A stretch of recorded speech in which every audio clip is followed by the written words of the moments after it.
Hello, everybody. It's not safe for Wong's time. I'm here. Brandon's here. Rachel's here. Hey. And we have a guest today, Bethany. Say hi to everybody. Hi, I'm glad to be on with you guys. Thanks for having me on. Absolutely. I don't think Kennedy was the point person on getting you on the show. I think it ended up being me because you reached out. I was like, you reached out and you said it was timely. Good job on the debate, and so I was actually very glad that you reached out. we saw you on the debate, and this was Kennedy. This was the candidate supporter debate hosted by Hill of Roses, and it was a show. It was definitely really interesting and memorable. It kind of reminds you, like, just the leaps of rhetoric that it takes to go from professional candidate that does debates all the time to guy that's like Biden. What were your biggest memories of that candidate supporter debate?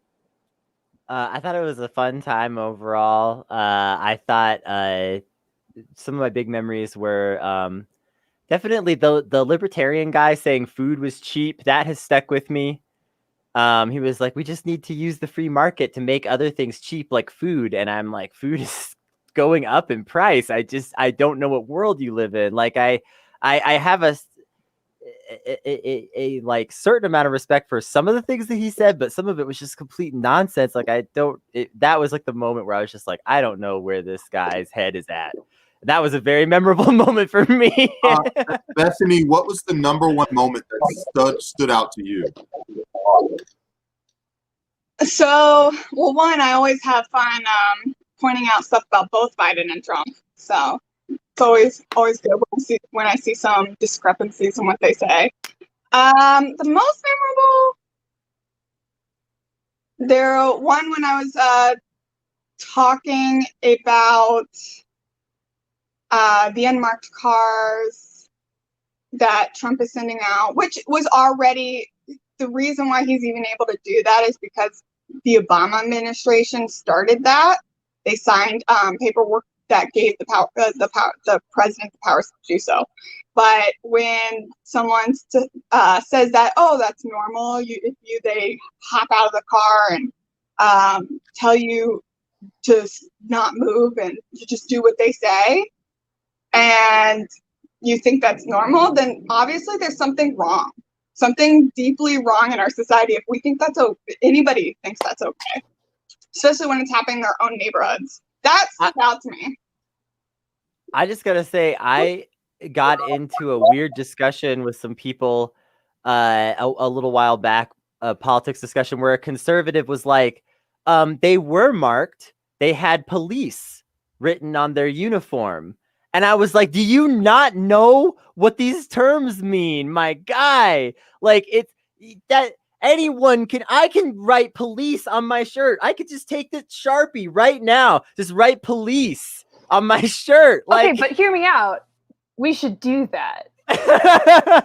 Like rank and file strategy, right? But instead of like actually becoming cops, which is just ridiculous, we just pretend to be cops.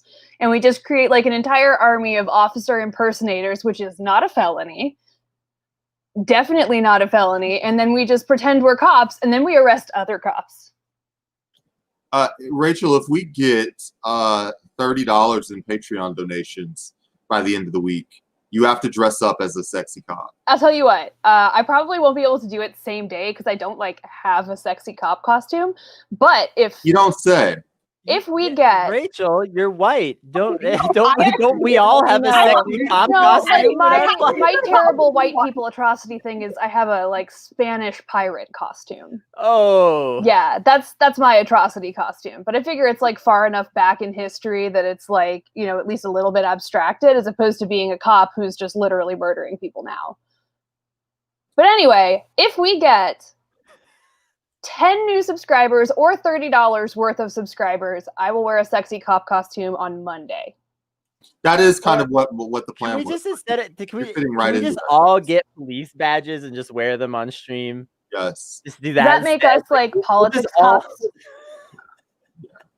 We'll anger everyone at once with that one. That's perfect. That's really what we're here for. Bethany, you were there. You were at this candidate supporter debate. Not for Biden or for Trump or for Howie.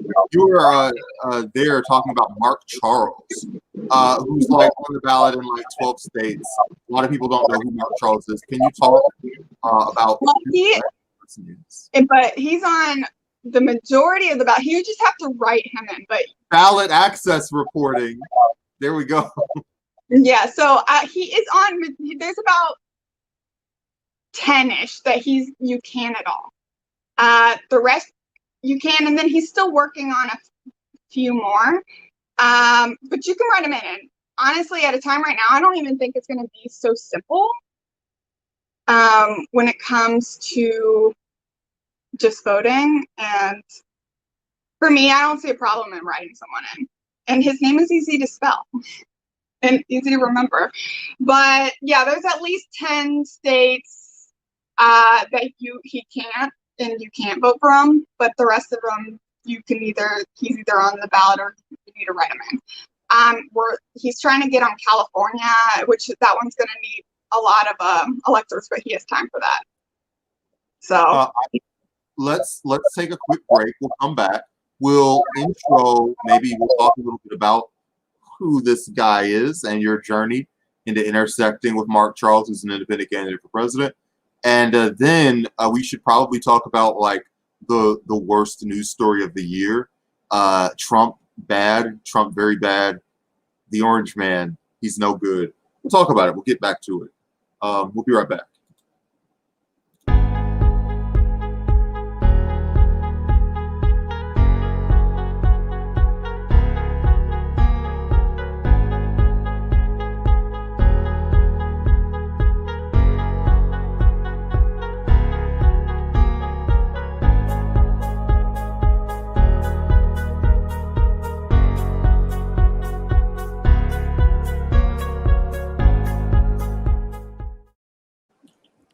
All right, you guys, I got to tell you something. What do you got? There's a goddamn Cheeto in the White There- House. And for once, we actually need to talk about the damn Cheeto. Like, this isn't irony time. I mean, it's always irony time, but this is especially bad. Like, I know we're used to Trump being just the worst, and that's just his brand, is to be the worst. But I feel like, and I guess let's play this video. It's like 3 minutes, and then afterwards we'll talk about like, where does this rank historically in the worst things that a president has ever done? Maybe we'll say it's not as high as other things, but let's just apply our smart perspective to the history of evil and see where this takes place. This breaking news, startling new revelations about when and what President Trump allegedly knew about the coronavirus. According to a new book by Bob Woodward, the president knew of the coronavirus weeks before the first death in the U.S. And instead of warning the American people, the president decided to play the virus down. Woodward recorded 2 separate conversations he had with the president for the book. One from February, the other from March. Here's some of what the president told him as obtained by CNN. It goes through air, Bob. That's always tougher than the touch. You know, the touch, you don't have to touch things, right? But the air, you just breathe the air, and that's how it's passed. And so that's a very tricky one. That's a very delicate one. It's also more deadly than your strenuous flus. This is more deadly. This is 5 per, this is 5% versus 1% and less than 1%, so this is deadly stuff. Well, I think, Bob, really, to be honest with you. Sure, I want you to. I wanted to always play it down. I still like playing it down. Yes, because I don't want to create a panic. Bob Woodward will appear on 60 Minutes this Sunday, September 13th, for his first interview about the revelations in his latest book. And you can watch that Sunday at 7 p.m. Eastern, only on CBS. And Paula Reed joins us now from the White House. Paula, welcome. You asked White House Press Secretary Kayleigh McEnany about the Woodward quotes. What did she have to say? Well, the question for the White House is whether the president intentionally misled the American public about the threat of COVID. This is a pandemic that has now taken the lives of nearly 200,000 Americans. And it appears, based on these recordings, that the president was deliberately downplaying this. Now, the White House press secretary insisted that the president has not lied to the American people. We followed up several times. She insists that he was just trying to keep the calm. It is unclear, though, how distorting the facts that he was receiving from his health advisors, distorting the facts that he, according to these interviews, were receiving from his national security advisors. It is unclear how that was supposed to lead to calm. And when you set these comments of the president up and compare them with what he said publicly about the virus, how do they compare? That's right. Back in February, he's apparently telling Woodward that this is more deadly than the flu, even though around that time he was tweeting that it was actually under control and that it was not worse than the flu. And it took him about a month and a half before he declared a national emergency. Once again, the first interview that I'm referring to here happened in early February.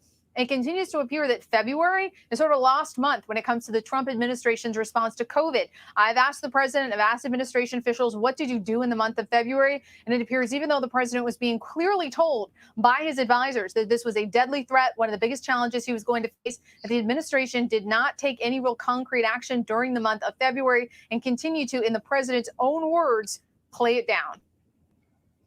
Paula Reed, thank you for giving us some background on these new revelations in Woodward's book. We really appreciate it. You know, this makes a certain sense to me, actually, because if you are in Trump's position and you know that no matter what you do, you're not going to try and shut down the economy, right? And you're aware, of course, of these implications. Like, if it is this serious, we may need to shut down. It makes sense to me that you would, you know, intentionally downplay how bad it is. I think there is a certain logic to not trying to cause a public panic, but overtly lying and saying it's no big deal and getting people killed is not the solution to the problem of like possibly having a panic. And in fact, did nothing to stop the panic, in case anybody forgot the like 2 months where you couldn't find toilet paper. I have two serious concerns with that. First of all, where is this guy on trying not to start public panic when there's brown people involved? This is somebody who loves public panic, whether it's like, is the president truly a citizen of the United States? He never was like, I should not tweet these things that are inflammatory on my Twitter. It may cause a public panic if it turns out that the president's a Kenyan invader or whatever. Totally fine with that, whether it's the caravan, you know, there was just an army of Mexicans that was coming to the border. There was no, well, we've got to calm down and avoid a public panic. Also, aside from like that obvious angle, there was no public panic anywhere in the world about the virus.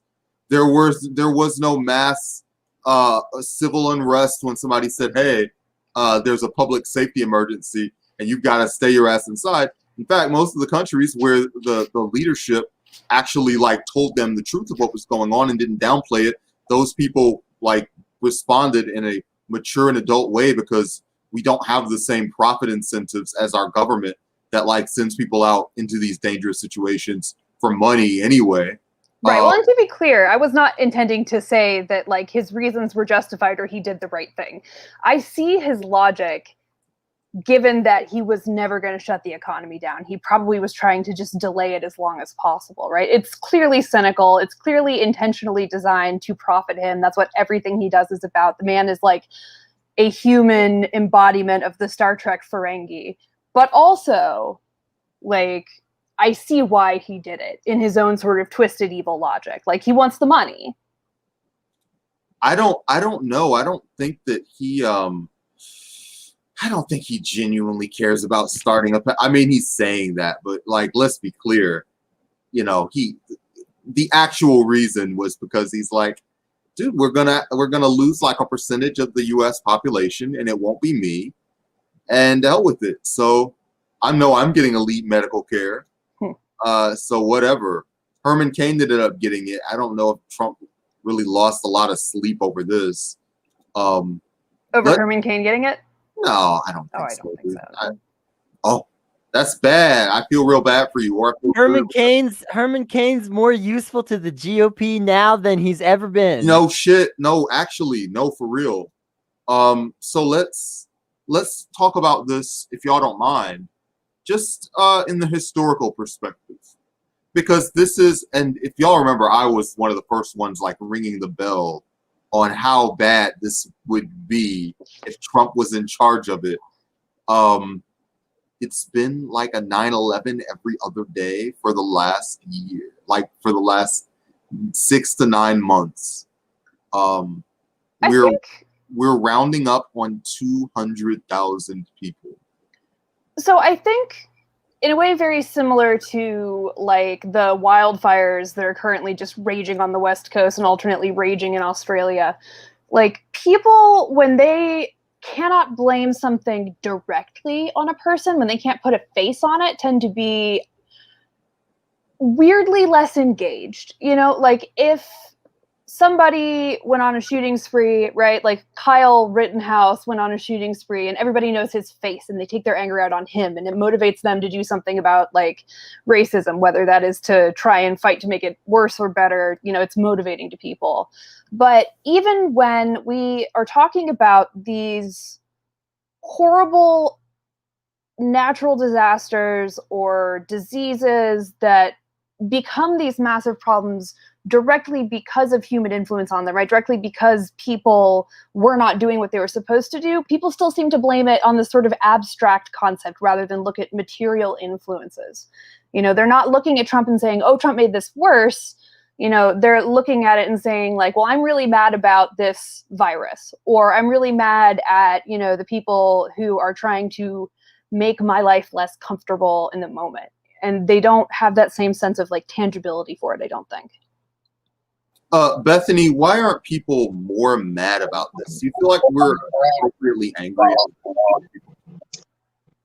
I think with everything that's going on and people are really stressed out, they've got financial problems, there's just so much going on. And I'm a big believer in understanding mental health and all that. It's easier to just blame everything on one person, because and he does make things worse, and I agree with what she said, but he's made things a lot worse. And even what he said with the fires, and he's like, you just need to rake your leaves, blah blah blah blah blah. So he's a very easy target, but he's definitely not the cause of all of our problems. But it's more tangible to blame everything on Trump. Because if you're to realize that things go a lot deeper than that, and this has been building for decades, that's a scary thing to soak in. It's a scary thing to have to recognize, because that means that there's something needs to happen going forward. Right. And it needs to. However, right now they're just too busy thinking, oh, we just need to get Trump out. That's not going to solve our problem. Yeah, well, I'm agreeing with what you're saying, ahead. right? That sort of continued insistence that it is this one thing is, I think, an anchor point for people. It makes them feel like there's something they can do about it, right? And I get this a lot when people want to have appointments with me, and you know, I do these appointments where I talk politics with people. It seems like a lot of the time what they want is just sort of hope and comfort. They're looking for this idea that things can be okay again.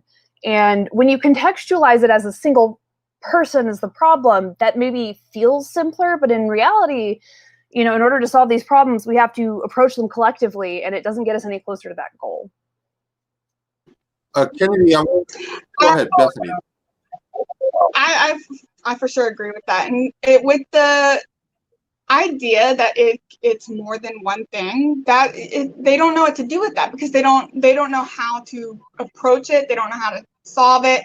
And I think that's where you, like you said, people are just looking for some hope, someone who actually has the solutions for these, someone we can kind of turn to and, you know, kind of get some of our answers to, or at least have some discourse with, someone who's open to hearing us as well, which is something I seek for in someone.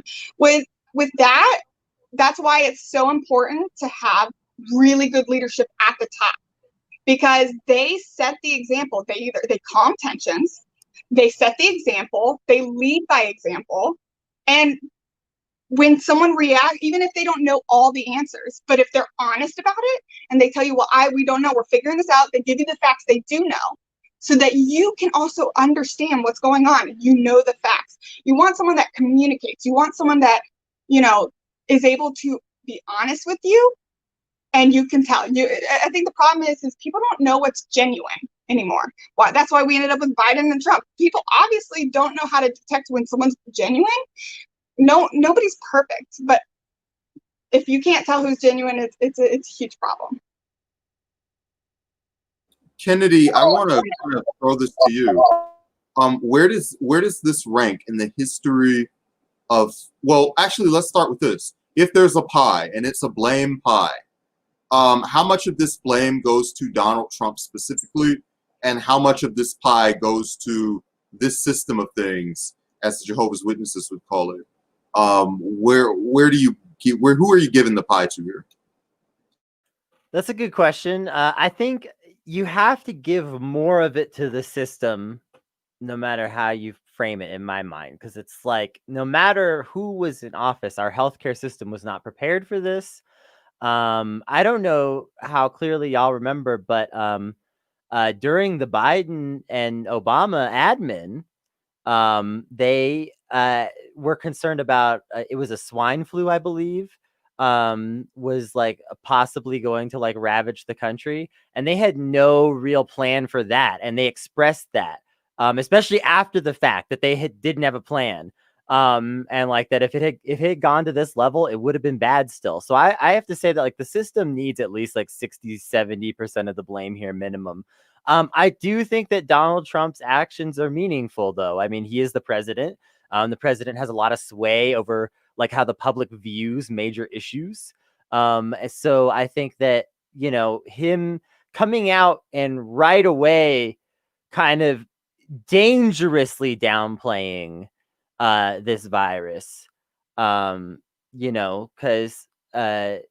to like follow up on what Rachel said, you could almost understand him downplaying some aspects in how he presented it initially or something, just to kind of like slow introduce this idea to the public over the course of a couple of weeks or something, because he's concerned about just telling everybody all the scary news at once.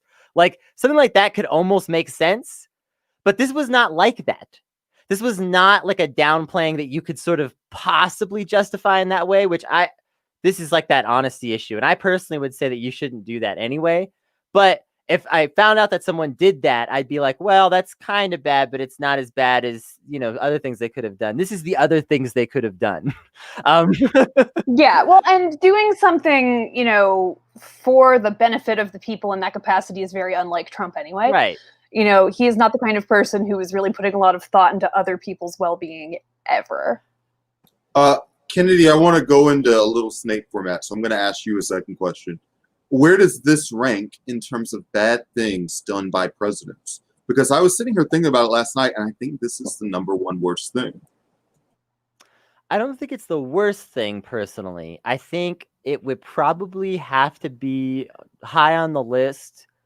Barring acts of genocide. Well, but that's what this is, right? So I can't bar those. Like, yeah, no, I agree. Well, and so I just want to say, like, I think this has to be like probably right below like the shit Andrew Jackson did or something like that. Like, it's high on the list, and it's only below like a few of the absolute monsters who just, blatantly, genocided certain groups or things like that without even. That's the thing, is this is genocide with like a pretext of. It's not. Andrew Jackson was just like, I'm going to kill anybody I don't like. Rachel, give this some historical perspective. Where does this rank on the list of bad things? I mean, you're not going to like this answer. I don't know that it is useful to rank atrocities. I don't think that it is... Yeah, that's the woke answer, but we're here to have fun. But it's like my actual answer. Like, I don't know. Like, which one do I like less? List their codes. I'm just going to list some other things that are on the same general level of as shitty, right? Like the Trail of Tears was about equally shitty. I think the Iraq War was worse. actually. Yeah, sure. It was on the same level of shitty, you know. No, I don't think it's on the same level, think actually. I want to slavery make a debate about this. is Baby. also extremely bad, you know. Like, and we had a lot of presidents who were sort of pro-slavery, so I think Bethany, that's get pretty your takes bad. out. Well, the last administration was the one to start the caging of immigrant children. And then we have, pretty much there's been a lot of major mistakes from a lot of our past presidents. So I would say it's bad. And I don't know if I can rank it, but there's been a lot of bad from a lot of other administrations as well. This is, like I said, this has been building for decades, and I feel like people need to recognize this. This is a huge systemic problem. Even Abe Lincoln, that we hold on a pedestal, when he emancipated the slaves and everything, he didn't actually intend for the slaves to be actually free. They just didn't want he didn't want the institution of slavery. He still thought, whites could still be held on a pedestal without it. And there was just stuff that we've included that just found ways to have a loophole, like the 13th Amendment, where it still allows for slavery under certain circumstances, such as through prison.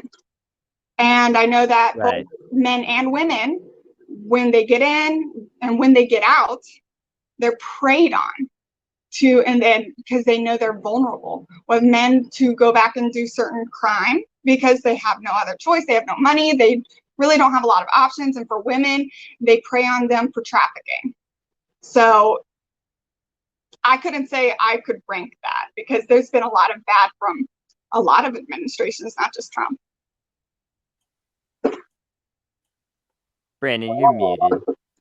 It wasn't me this time. I want to leave. I'm going to come back, and we're going to just talk about. I want to talk about the actual reporting of this, and how much of a problem y'all have with Bob Woodward sitting on this to sell the book, basically, and maybe he's got some issues about what a panic is and when it should be and the timing of a panic.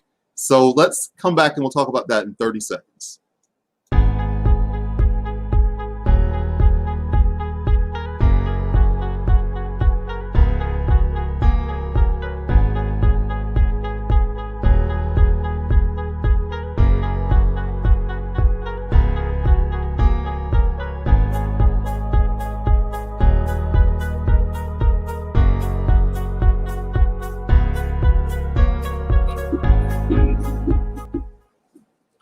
So let's talk about this.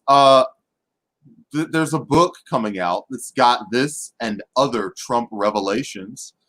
We're just hearing about this now. It's September 10th. Right. These revelations were made in February. To what degree does the reporter who hears this have a moral responsibility to put this out to the public as soon as they hear it? And to what degree do they need to, what is it from a utilitarian perspective? Is it better to wait until it's 6 weeks from the election and then dump it with your book? Let's just kind of hit both of those. Rachel, I think it is absolutely cynical and money motivated. I do not think for a second that this person was thinking about the greater good. I think this person wanted their book to sell and knew that if they released it at the same time as the book, it would be a huge just news phenomenon and it would get lots of copies sold. I think these people are fully capable of, and in fact are, that cynical. Yeah. And I think that, choosing to do that is heinous, right? I could see there being sort of an argument in the broadest sense that doing it shortly before the election is better because there's so little time, and you really want that to be freshly on people's minds. But I also think, people might have taken it a little bit more seriously, or maybe, people would have been more inclined to push back if they realized that this was cynical, But then again, I don't know, because at this point, Trump people and QAnon people, they don't believe anything. They only believe what their gut tells them. And Right. I don't know to what extent those people could have ever been persuaded anyway. So I don't know. Maybe it doesn't matter. I do think he did it now for the money, though. I think it matters. I think, Brandon, you asked earlier about a pie of responsibility, like like breaking up Blame some pie. responsibility. Right. Blame Yeah. The blame pie. Whatever percentage Trump has, honestly, Woodward's is bigger. Yeah, that's right. Go fuck yourself. dude. Wow. Like These are the takes. this guy sat on this info. That's like, it's one thing for a corrupt politician to be corrupt, but for you to parade yourself around as like, I am a good journalist and I'm bringing you the truth, when you're bringing the truth 9 months after it's relevant, just so that you can sell more books off of it, like, that's completely messed up. That if he had come forward with that information, it would have literally saved lives. And I don't understand how he can honestly even live with himself. He has to be a monster on the level of Trump, probably himself, of some kind of fucking sociopath. So, I mean, the reason I say I'm not sure it would have mattered is because the efficacy of releasing it earlier would entirely hinge on how many people were willing to believe it, right? And I mean, look at like Herman Cain's Twitter, for example. Like, these are people who, even as their loved ones are dying of it, are refusing to believe what's right in front of them. And I am not sure that hearing... Well, that's what I'm saying, is I am not sure that those people who are the problem would have been more persuaded by, audio of Trump saying these things. I think they probably would have said it was fake and ignored it. Well, I think the fact that this is the biggest news story today says something about how people would have responded to it. Like, there is no news story today bigger than this. So I think that, I think it would have gotten some attention. And I think the conservatives are going to do what they're going to do. Yeah. But there are a lot of other people caught in the crossfire of coronavirus. Coronavirus doesn't care what your political affiliation is. Yeah. I think that getting this kind of information out in the early days, especially, it hardly even matters to tell us now. But like in the early days, if someone had come out and said, hey, Trump is lying and I have proof, and he knows that this is a deadly virus, and when he's disagreeing with these doctors on television, he's lying, and like had shown that in the early days, it would have actually been more meaningful than now. And like I say, it's the biggest news story today. So I think it could have had an impact on how this was viewed. So, proposal. What are conservative media people currently saying about this? What's like going on right Twitter? Whoa. Calling the dude a snitch. But do they believe that Trump was lying? They don't care, probably. They don't care. Okay. Do you think they would have cared then? Well, I actually, instead of asking us this, I'm going to ask Bethany. How much would it have mattered if it come out sooner? Well, when I first started really paying attention, I would point these things out on my Facebook. I know a lot of right wingers. There's such a deep institutional distrust that there's so much misinformation. They don't know, if they haven't experienced, they don't know what to believe. And I don't necessarily blame them, because there's been a lot of hypocrisy along the way, not just from Trump. And I've noticed him lying. I've noticed him contradict himself. I've noticed him lying. But I've also noticed the same thing from the Democrats. Like, what about Cuomo? When this all started, I liked how he communicated. I liked how he brought the church. But at the same time, he put coronavirus patients in nursing homes. Oh, yeah. And he was using prison labor to rebrand water bottles with his name on them. Like, he was doing incredibly horrible things. There's a really, really good article in Current Affairs by Lyda Gold, specifically just detailing like all of the evil things that he did. It's really worth checking out. It's shocking. And of course, the same people who are calling Trump a monster now have Cuomo-sexual t-shirts at home. Like, I don't know that people would have really responded all that differently, because it's like we just live in this hyper-normalized, completely, truth agnostic world where people just sort of believe whatever feels good and makes them feel like they're smart and right. And what's actually true doesn't seem to matter that much anymore. Yeah. So as we're talking about like New York's response, there is such a bipartisan right-wing consensus that seems to not really be touched on. Like, look at how even the Democrats have proposed responding to this virus. It's very, very few of them have wanted to go to the standard of a place like Canada.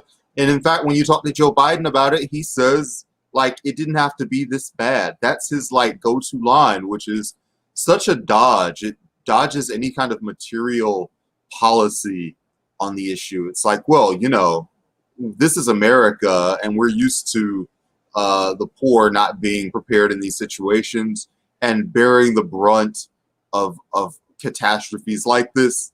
But usually we put a couple band-aids over it. At least, right? We do some rhetorical stuff to make these things sound better. We do a better job on the PR end of managing the empire. And this is just, it's embarrassing. And it feels like a lot of the Biden criticisms have been very close to like the never Trump criticism of like, come on, you are embarrassing the team that we're all on right now. And we need somebody who can like do a better job pursuing the team's policies in a more, professional manner. Does anybody think that Woodward will move the needle in any significant way? Are there people who, having heard the tape, just statistically, maybe not in your neighborhood, but just overall, do we think there will be any movement of people to go, this guy really did lie to me and I'm pissed? No. I think people have decided which side they're on at this point, and they will conveniently ignore anything that contradicts their beliefs, and anything that reinforces their beliefs will be held up as an indictment of the other side. And that's about it. I think people are going to just side with whoever they have been siding with. I think people have already made that decision. I don't think it makes a difference anymore. Full Girl, I think the families of those dead might have appreciated still having their loved ones and not a book. I don't know. So many of the people who are in those super spreader events, like any of these people who went to Sturgis, if you showed them a tape of Donald Trump going, yeah, man, this virus is really bad in February, would they have been like, wow, Trump lied to us. I'm going to take my Harley and stop coughing on these other 50-year-old men? Is that something that we genuinely thought would happen?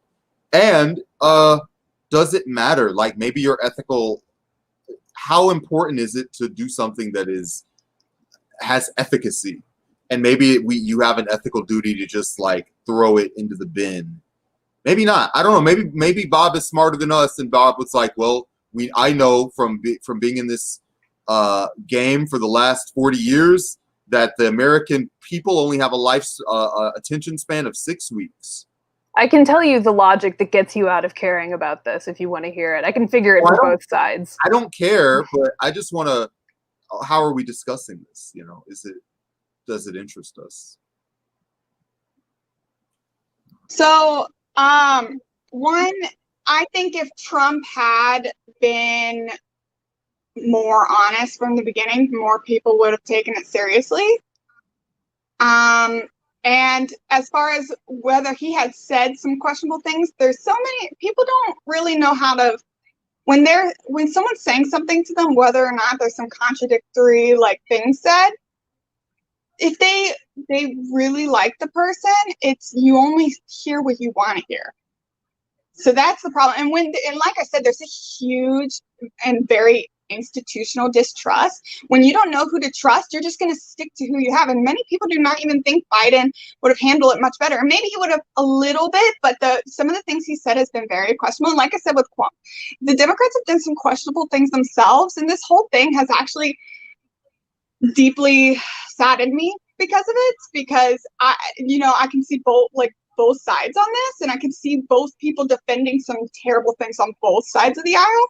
And I can't personally do that, which is why I've been so against them both. But the fact, and another reason why people are maybe not trusting science and some of the medical providers is because our own government and Big Pharma has been complicit in creating a opioid epidemic and other problems that we've seen in some of our communities. So I can't really say I blame them for not trusting it. And another thing that has been questionable is that, you know, they allow bars to be inside bars and it to be packed and all these other things, but outdoor spaces were closed off where it's actually less likely to spread in outdoor like spaces. So there's just, so I can see why people didn't know what to trust, because if they haven't experienced it, they don't know what to believe. They know they're being lied to,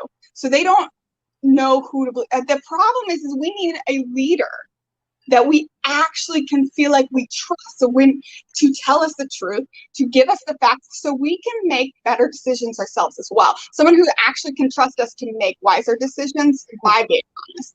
And at a point like with right now, when we have a lot of things we're going to be facing in the future, we need that, and we need that as soon as possible. But I don't know that like one great man, so to speak, would be more useful than just broadly increasing scientific literacy. I mean, if we talk about the people who are currently alive, who are currently adults, who are currently bucking this up, most of them cannot be saved, you know. But also, this is already done. You know, like I feel like we should no longer be as much rehashing, you know, what we should have done, and instead be like, well, you know, what do we need to learn from this when we're moving forward, right? So I think if people were more able to like understand science, we're more able to read like scientific writing, we're more able to judge data and use their judgment themselves, you know, we might have more of a chance. So I don't know. In the meantime, like, would it be helpful for like one or two great people to stand up and like persuade the masses? Sure. But I mean, I think we are so anti-intellectual here and anti-science here that I think at a cultural level, this was sort of unavoidable. I just feel like if we had Dwayne "The Rock" Johnson as president and he had said, "Wear a mask, you jabroni," and then played the Rock theme music, and America would have just done it, as opposed to like, how can we ensure scientific literacy amongst the population of the United States? Well, the ideal time to start with that was 15 years ago. Literally, yeah. And I'm not trying to say like, oh, we need that solution. I'm saying like, if we want to stop this from happening again, we should probably just understand these factors and recognize them as sort of static aspects of society. You know, like we can't change the way people are or what they believe at this point. Just as a society, we should probably not entrust our future to Dwayne "The Rock" Johnson. When we come back, I want to show y'all a video of these forest fires. We're going to talk a little bit about the environment, and we'll also talk about Bethany and Bethany's personal journey. We'll talk about Mark Charles. We'll talk about other stuff. So stay tuned. We'll chop it up. You don't want to miss this fire. Everything is on fire. That's 2020 for you. We love it.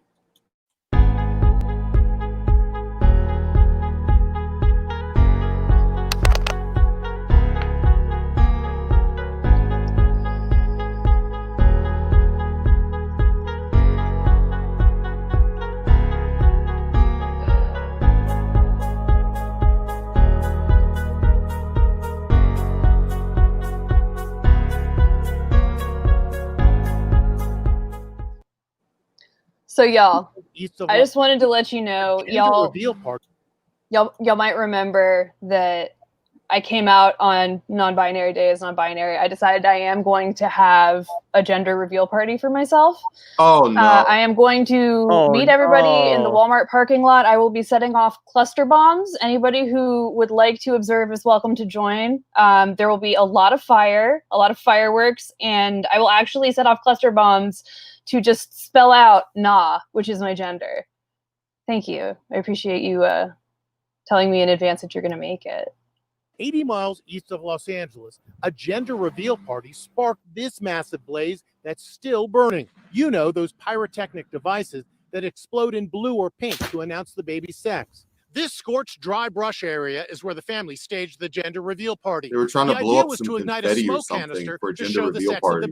It was a smoke bomb. Out of hand. It was a smoke bomb. Yeah. I guess that, but their gender was ninja. It was ninja gender. And so the results being just the entire state of California now looks like the Terminator. It looks like the Terminator bot. She taken says over. enough This is is how it's enough. normally We are done. burning I down guess it forestry. was People are extremely dying at the dry, parties. We cannot and do it's these been drier anymore. and drier This out there has to be the now. end. And so now Strong winds are forecast it's through just Wednesday, which will only literally make the job the more actual difficult for apocalypse here. firefighters. We just love to see it. Listen, first of all, what's the number one takeaway, Rachel? What is the number one thing that we need to learn from the fact that half of the state is on? Is it about gender reveal parties or is it about our climate policy? Maybe a little bit of both.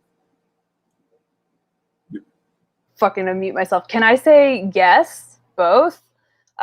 First of all, don't have a fucking gender reveal party. If you're gonna have a party for this, at the very least, just lead by saying, like, we're gonna have a does the baby have a dick party? Because that's really what it's about, right? You cannot tell, like, chromosomes nor gender identity from an ultrasound, but you can tell if the baby has a dick. So I feel like really what we should be doing is just, does the baby have a dick parties if you really want to do it in the first place? Second of all, yes, our climate policy is horrendous, and the complete just abdication of any kind of responsibility our energy institutions have refused to take, just all of it is their fault.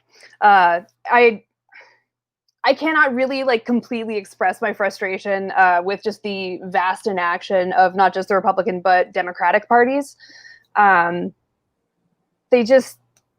They've done nothing. They had every opportunity. We've known about this for 20 years. They're ignoring it because it's economically convenient. What else is new? I am frankly not at all surprised that at this point our entire West Coast is just like a Martian hellscape. I just want to say, Americans have a destruction fetish. Why has there never been a gender reveal party where they're like, and here's the painting that we created to reveal that we're having a daughter or whatever? Like, where's the gender reveal party where they're like, oh, we commissioned, a group of dancers to do an interpretive dance piece to reveal the gender of our child? Where has that, no, all of these gender reveal parties are like pipe bomb, pipe bomb, pipe bomb, pipe bomb, pipe bomb, pipe bomb. Like, what is wrong with people that they can't do something? It's like our culture has beaten people's creativity out of them to the point where destruction is like the only thing that a lot of Americans can think of to do to express themselves. It's like burn something. Like, get just 5% more creative. Bust out the watercolors. Come on. I want to have a quick take, and then I'm going to throw it to Bethany. I just feel like both parents come together to have a bad outcome because, let's face it, gender reveal party, that's probably something that the mom comes up with. They think that that's like, it's an excuse to have a party and it's a celebration and there's more knowledge of the baby. And that's something everybody wants to share. And the guy, of course, doesn't want to do any of that. Like, it's another festivity. The baby's coming out anyway. They'd rather play PlayStation. So the wife is like, we'll let you blow something up. And so the guy is like, can we start a forest fire? Can we burn down the state of California? And she's like, yeah, whatever, baby. Hop in the car. We got work to do. I mean, in reality, all of this is about flexing how much money you have, and explosives are very expensive. Like, that's really what it's about more than anything else. That's what a gender reveal party is about. That's what a bridesmaid party is about. That's what all of these many, many weird traditional gift-centered parties are ultimately about is, look, we have money, we're flexing. This is an excuse. This is a theme for a party that we're going to throw either way. Bethany, give your thoughts on gender reveal parties. Well, I mean, I know people do them. I know some people do it differently. You can pop something and it will burst a certain color or whatever, but I've never been someone who's a traditionalist or anything like that. I mean, I eloped. I didn't have any of that, thank God. I mean, I'm glad I didn't waste money on stuff like that, because you're just putting yourself in debt for something that, 50% of America ends up getting a divorce anyways. So, I mean, you don't start things off destructively or in debt. That's not a good foundation for one, a relationship or for a baby. The gender reveal stuff, I see people do them and I'm just like, whatever. I don't really have much of an opinion on that because that stuff does not interest me. It's Bethany, I could never see myself doing that, but it's I think as far as how it started and when people are flexing like that and causing a fire like that, I think they're just undereducated, and that's the problem. I think we need to start educating people and we need to start giving resources so people can be educated to understand what's going on. Because a lot of people do not, and they do not understand what's happening. And it's hard work, but we need to start doing the hard work to do these things so we can move Our forward. generation's already lost. I agree. There's no saving people who are like 35 up. Like that's it. That's who you're going to be. No, stop. No, bad take. I'm canceling that take. So education does not end just because like you're not 18 I'm not saying anymore. that at all. Like you can still educate your friends and neighbors. Like we need to be like educating people at every stage of life except for boomers. They are done. Boomers are definitely done. Basically, Kennedy coming in, riding to the rescue of Gen X. I see it. Yeah, I think it is Gen X, you're on notice.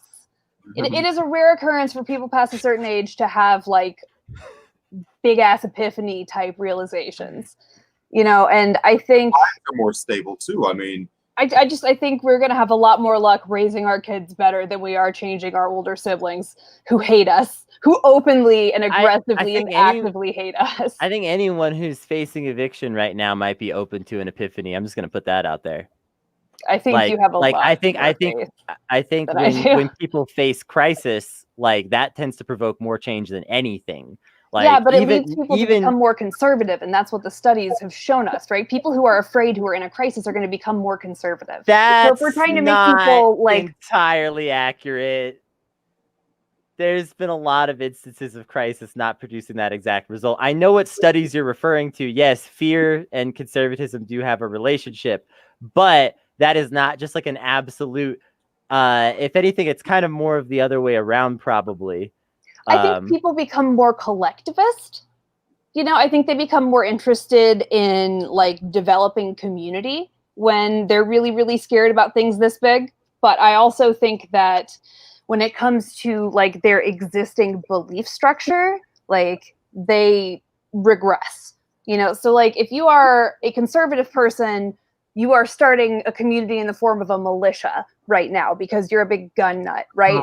If you are a communist, no, they started their militias decades ago. This is not even. No. I'm saying if you are going to change, right? If you are going to lean one way or the other, if you're going to break one way or the other, these militias existed before, but they have been growing rapidly. DSA has been growing rapidly, right? These previously sort of fringe organizations have been growing rapidly because people are leaning into the belief systems and structures they have in place and then actively trying to build community around that. Is DSA growing in record numbers a sign that we're getting more conservative? No, what I'm saying is people lean into like collectivism and the things that they already believed, regardless of their belief structure. But also, like when we talk about people's like actual beliefs, like we know that there is a good chance they're going to become more conservative. Yeah, I think that's why, like for example, we see a lot of people who are like in DSA aggressively vote shaming people. I think the statistics have shown that people are changing their minds about police brutality, that they're changing their minds about healthcare, that a lot of the studies have shown that Medicare for All has gotten more popular under coronavirus. I just can't agree with this take entirely, Rachel. I'm sorry. I also align with Kennedy on this, but I want to point this to Bethany. Bethany, can you talk about your personal evolution and what are the points that have made you leading from one strategy to another? I mean, I agree with you and Kennedy, because even I've had a dramatic shift. I think it's right that when you go through certain experiences, it can open you up. Now, is it going to take someone who may have not had as many experiences a lot longer? Maybe, but you have to at least still try. But I've seen when I start, because I like Andrew Yang, and so when I bring up universal basic income, is it difficult to have these conversations, especially with right wingers? But I have, especially when he was still in the primary process. I have, and I have actually seen people, maybe not right away, but I've seen people start to open up. Sometimes all you need to do is plant the seed. You don't have to change their mind right then and there. It can be a slow process. People just need time to process. Again, there's always going to be someone that's more stubborn than others, but not everybody's like that. And that includes the older generation. I think it's also who they don't know what to trust. There's a lot of, in the media and online and social media, it's a lot deeper of a problem than that. The way they're targeted on Facebook and on Twitter, and you can literally live in your own little bubble. And when you're getting your information from certain people, like let's say Donald Trump, and let's say you've seen problems with some of the other politicians and you don't know whether or not you trust them, you need someone that you trust that's kind of planting those seeds, getting people to start really thinking about it, and then once you see that they're starting to have a dialogue, which I've seen it, even with people who are little more towards right. Even I'm center right. So the fact that I've shifted a lot over the last, especially even in the last few months, it really underestimates how much people can grow, especially if they know who to trust. That's the deeper problem. There's just so much misinformation. How do we decide who to trust? How do we go through information? Well, one, you got to start with people who are willing to lead by example and start that conversation. Once you get once you get that to happen, it starts to spread. Not only do we need a leader at the top that sets a good example and is willing to communicate and have discourse with us, but you also need people, that regular everyday people, to take charge, because a lot of people don't want to have these conversations because they don't want to alienate the people they know, they love. They don't want to come across a certain way. So people are, if you've seen, especially from Biden's people, like the way, if someone, either Trump or Biden says one thing, then they automatically believe that's how it should be. Again, that's where leadership starts at the top. When you have someone you actually trust, you have it gives you the information so you can process it yourself, and then it gives you the opportunity to go and talk to your own family, friends, influence. As a realtor, we call this the sphere of influence. Everybody has a sphere of influence that if you're brave enough to speak up, even if you're humiliated or whatever, then we're never going to move forward. We're never going to make progress if we don't start doing these things. We need to start being willing to, even if it's unpopular at the moment. It's like universal basic income. It was super unpopular when people first started hearing about it. But the only way to get attention is having those people who are brave enough, who can see the benefits, speaking up and educating on it, even if people think you're a nut job, which I'm pretty sure many people have thought I'm a nut job on many occasions. But lucky for me, I don't care, because I'm willing to still speak my mind. But it's a process, and we need to understand that. And it's not easy. Change is not easy. We just have to be willing to do so. Why Mark Charles? So when I had someone introduce Mark Charles to me couple weeks ago or so, and I saw the first video I saw was his campaign video. I thought it was a really strong, solid message. I could tell that he actually is compassionate. So it was kind of like a creep there. I was like, wow, I really like this guy. And I could tell he seems very genuine and he communicates well. See, I look for certain qualities. See, I don't just stick with one person. I don't believe in that, because there's many people who are capable of being great leaders. It's great to have a coalition of great leaders. That's why I made a vision board. I love doing that fun. But when someone shows those good qualities and they are a better option, we need to learn to jump on that. We need to learn to, when there's a better option, we need to take it. We need to stop allowing ourselves to be manipulated by the two-party system as well, because a lot of people think that's our only options, but that's because mainstream media monopolizes this and works only for the two-party system. And that's where the problem really is starting. And they don't always present all the info. They don't always give an unbiased view of what's happening. And that's where it's a problem. And that's why people don't really know what to trust. It is such a deeper problem than that. And it starts from the top. And way money is manipulating our elections, our government, and mainstream media is complicit in this too. We need to realize this and wake up to this. And we need to stop relying on them only, and we need to start communicating with each other, because we're seeing these things. And we need to be bold enough to say it and call it out. And it's not easy, and it takes work to get the message out, to make sure people are educated, but it's well worth it, because we cannot keep going down this path. Bethany, thank you for coming on. I'm sure there was a lot more we could have talked about in terms of Mark's bio and stuff like that. He'll be back. It's no big deal. Yeah. What I want to talk about, what I want to kind of hit in the post show, we've got a video from a thought leader, someone who's not afraid to make the controversial takes, not afraid to give the controversial opinions, and he believes his opinion is that penguins are not real. So we're going to watch some of that video. We're going to live react to it. It's going to be kind of wild. It's going to be incredible. And Bethany, you're going to join us for that. $1 gets you in. And I want to be clear, that $1 figure might not last forever. So you want to make sure that you're getting in, you're getting grandfathered into all this post-game video hype. Yeah, you want to join. You want to be part of it. And we're going to go do that like in just a few minutes. So by the time you sign up and get on the Patreon, you might be able to watch the post show. So let's do it. For everybody here, Brandon, thank you for watching. And we'll see you tomorrow. We're talking gender stuff. It's Friday.